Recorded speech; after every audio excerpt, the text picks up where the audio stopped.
How to make money with Google Ads. If you have a website, a blog, or any other kind of presence on the internet, Google has way to monetize it. It is called Google AdSense, and it's important program that tries to make everyone a financial winner. Advertisers get new clients or sales through the advert program. Google gets money to serve those ads, and you get money with people click on them. Now, question is how it works.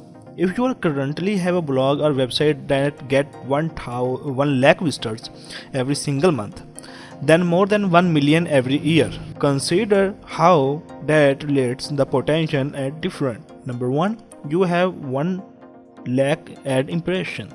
Number 2, you have a click-through rate CTR 1%, which is standard. 1% of 1 lakh is 1000.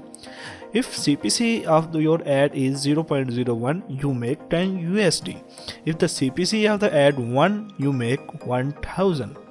Whether you want to make money off the blog or website you already have, or you want to create a blog with sole purpose of making money, there are several ways you can increase your revenue. One of the biggest issues you face when you're starting running ads on your site is a competition.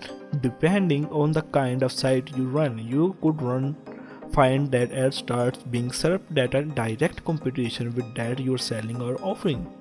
For example, if you have a site dedicated to drop shipping a certain product, perhaps Disney Toy or Snowy Global, you suddenly could see ads for those products directing your visitors away from your site. This is not good for our business. Perhaps the best way to create a list is search Google for the kinds of product or service you are selling, and note that top 15 different URLs come up. That's a good way to block ad traffic from sites that clearly are in competition with you. So this is a short video on how to make money with Google AdSense. If you like this video, don't forget to subscribe our channel.